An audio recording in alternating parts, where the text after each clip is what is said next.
This Chicago Public Media production is made possible in part by listeners just like you.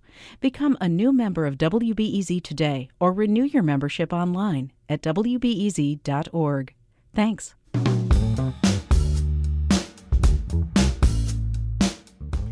Good morning and welcome to this edition of the Morning Drive podcast. It's Friday, October 19th, 2012. I'm Lauren Chulgen. You might be thinking, where's that catchy bite I always look forward to at the beginning of the podcast to tell me what's going on in the news? Well, I'm sad to say that I've got the news this morning. Today's episode will be our last episode. I know, podcast listeners, I can't believe it either, but it might not be the end forever. Who knows what the future will bring, but it is indeed the end for now. What I can tell you is we here at WBEZ have so loved all of your tweets and posts and love for the podcast. But before things get too emotional, here's Lisa Labus with your last look at the news. Lisa? Thanks, Lauren. Cook County Board President Tony Preckwinkle is calling for spending cuts and higher sin taxes to close a $268 million budget hole next year. But some county commissioners are skeptical. WBEZ's Alex Keefe reports. Democratic Commissioner Jeff Tobolsky says he supports Preckwinkle's call for a $1-a-pack cigarette tax hike, but he questioned whether it could really bring in nearly $26 million, as the president is projecting. You get to the point where people just say, geez, if I can get them for $8 a pack in Indiana, I can put $4 in the gas tank and I'm money ahead. Preckwinkle's also proposing a new tax on guns and ammunition, she says, to offset the costs of gun violence. It's only supposed to bring in about $1 million, but it's getting a lot of attention. I don't want to try to raise $1 million for stitches and bandages. This is Democrat John Fritchie. I'd rather see $1 million put into programs that keep the violence from happening in the first place. Preckwinkle's also counting on nearly $100 million from President Obama's health care law to help pay medical bills for the poor. Alex Keefe, WBEZ. The Boy Scouts of America released thousands of pages from their so-called perversion files on volunteers suspected of being pedophiles. The documents from 1959 through 1985 show troop leaders and even police sometimes helped cover up abuse allegations. Charles Dobbins heads the Boy Scouts in Chicago. He says the organization now tries to prevent child abuse through background checks on volunteers and training for parents. We have a program for kids that teaches them how to recognize, resist, and report these instances. So we're not only working with the adults, but we're working with the young people that are in the program. Dobbins says there are about 90,000 scouts in the Chicagoland area. Chicago Mayor Rahm Emanuel is touting the arrest of 24 drug dealers, but the busts aren't actually about drugs. WBEZ's Robert Wildeboer reports. The dealers were operating around 85th and Commercial on Chicago's southeast side and Bryn Mawr and Sheridan on the north side. The dealers were targeted by Chicago police not because of drugs, but because of violence. James O'Grady is the commander of the Narcotics Division. It's always about violence with us. Our number one thing is to make the community safer. So we target areas that are experiencing increase in violence, shootings. If a child is shot, we're going to put our attention in that location. O'Grady says local police commanders in the two districts were reporting increases in violence between gangs, and they requested help from the citywide narcotics team, which is able to do undercover buys and work longer drug investigations. Robert Wildeboer, WBEZ. Illinois' unemployment rate is now below 9%. The Department of Employment Security says the rate for September was 8.8%. That's 1% higher than the national average. Target is planning a new store on the site of the former Cabrini Green housing project on Chicago's near north side. For WBEZ, Caroline O'Donovan reports. Cabrini Green was notorious for its high crime rates and unhealthy living conditions, but many Chicagoans called the buildings home for decades. So watching the groundbreaking of a new Target there on Thursday morning left many feeling, well, weird. Real weird. Target has promised 75 out of 200 new jobs in the store to remaining public housing residents in the neighborhood. 27th Ward Alderman Walter Burnett praised the cooperation of the Chicago Housing Authority. Not only does this Target bring jobs from Target, Target also brings other potential development to this neighborhood. Some local residents are worried about leasing the land to a private company, but Ronald Crosby says he's just hoping to get construction work. That's all I can do, just keep my head up and hope that, maybe I can land a job, because I need it bad. A job fair for Target will be held next week. Caroline O'Donovan, WBEZ. I'm Lisa Labus, WBEZ. Thanks, Lisa. I'm Lauren Chulgen, and this is The Morning Drive. So now we have a story for you about President Barack Obama's Deferred Action Program that allows many undocumented immigrants who arrived in the U.S. as children to qualify for work papers and a deportation reprieve. Of roughly 1 million immigrants who could qualify, though, only 180,000 have applied. That got us wondering, what would hold people up? We found a pair of young roommates bound up with this question. Both women have immigrant parents, both grew up in Chicago, and both are college sophomores. But just one of them has papers to be in the U.S. She wants her roommate to take up Obama's offer and send in the application. The undocumented roommate would apparently qualify, but worries that applying could come back to haunt her. She says it's hard to trust the president as his administration deports people in record numbers. WBEZ's Chip Mitchell paid the roommates a visit to hear more. The women are both 20. They go to Northern Illinois University in DeKalb. The undocumented one's studying international marketing. She's getting a 3.8 GPA with a lot of effort. Because I have a learning disability. English is also my second language, so that makes it even harder. I'm going to call this roommate Marissa Castillo because I agreed not to use her real name. She says her mother brought her to the U.S. when she was 6. Our visas expired. When did you realize that you didn't have papers? I always knew, but it hit me more last year when I started college. Without a social security number, Castillo hasn't qualified for grants or loans, so she's worked off the books in a flower shop and sold food in parks. She also gets scholarships. She says that takes more than keeping her grades up. I'm in a program that mentors freshmen coming in, a program for accounting majors. I also started my own dance group.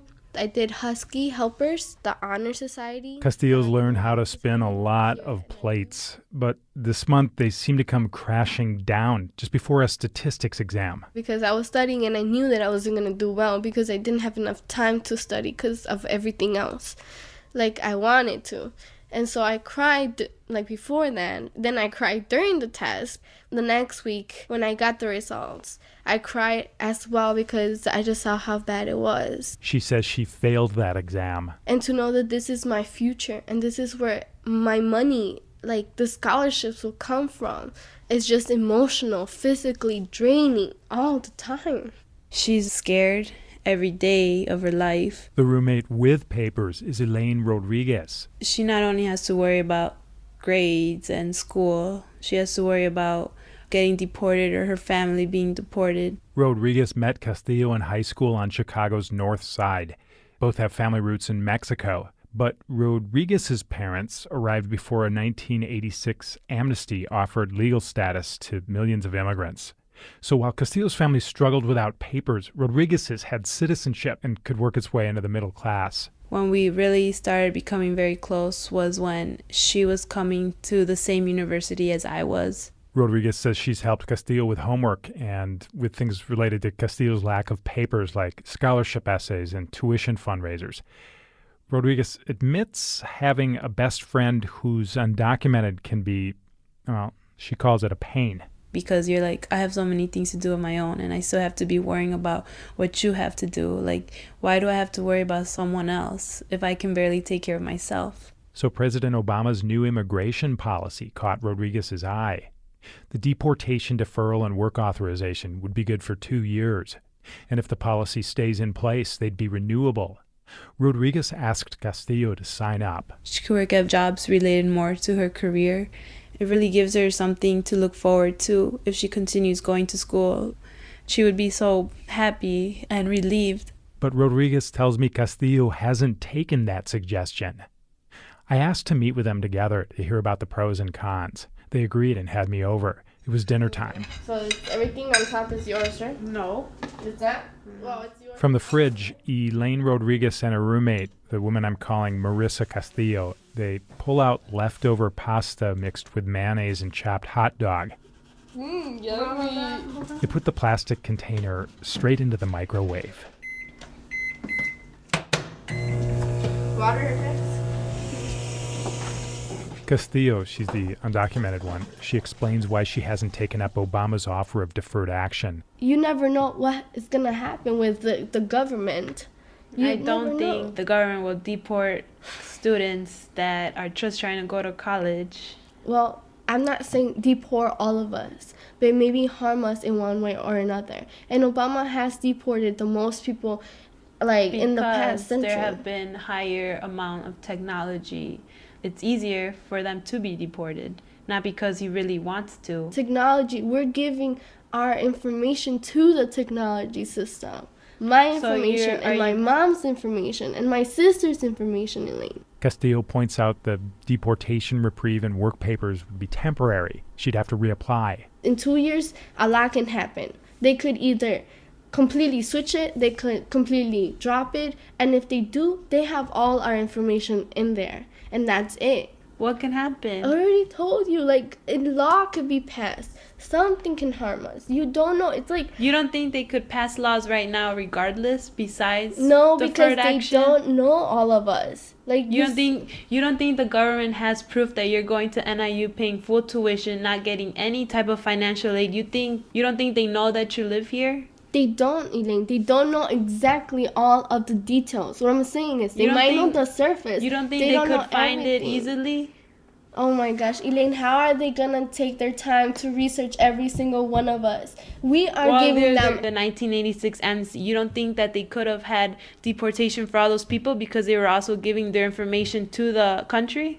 Anything is possible. Look at me and right now. They didn't do it though, did they? But Castillo points to stalled legislation that would put students like her on a path to citizenship. Obama said that he was going to give us the DREAM Act, that he was going to pass the DREAM Act. 4 years later, he just approved this just so he can get reelected. It's just a game for him. He just wants the vote. And look at the other one. Isn't it Romney? He's against immigration. Look, he comes into office. What is he going to do with the people who did get the permit and with all the information? He's not with us. He's against us. We came here together and we promised each other we would finish together.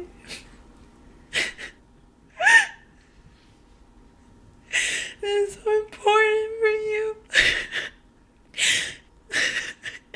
You would be able to have this opportunity and be able to continue and have less fear of living here.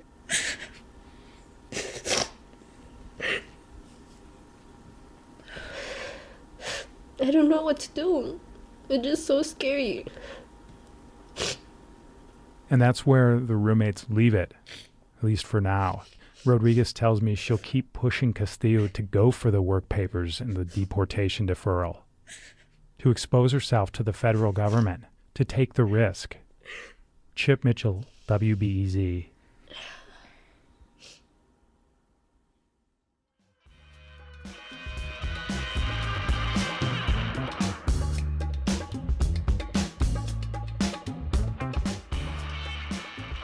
And coming up this morning on WBEZ's The Morning Shift, we've got Cook County Board President Toni Preckwinkle on to talk about the budget she proposed yesterday. And we'll hear from starting defender Rachel Buehler from the U.S. Women's National Soccer Team and more. Tune in today and every weekday at 8:50. In sports, the Red Sox fan in me wants to tell you about the Yankees getting smacked around by the Tigers, but we're all about unbiased news around here. So all I will say is the Bulls have a preseason game tonight against the Minnesota Timberwolves at 7. And for the last time, your weather for today. Showers likely in areas of drizzle in the morning, then showers, maybe even thunderstorms likely in the afternoon. Highs in the upper 40s. Pretty miserable overall. Might get a little better tonight, cloudy with lows in the upper 30s to lower 40s. Then this weekend, we're looking at cloudy and upper 50s on Saturday, but mostly clear into Saturday night. Then on Sunday, sunny, clear, highs in the mid-60s, so should be pretty nice. Sunday night, mostly clear, then becoming partly cloudy later on.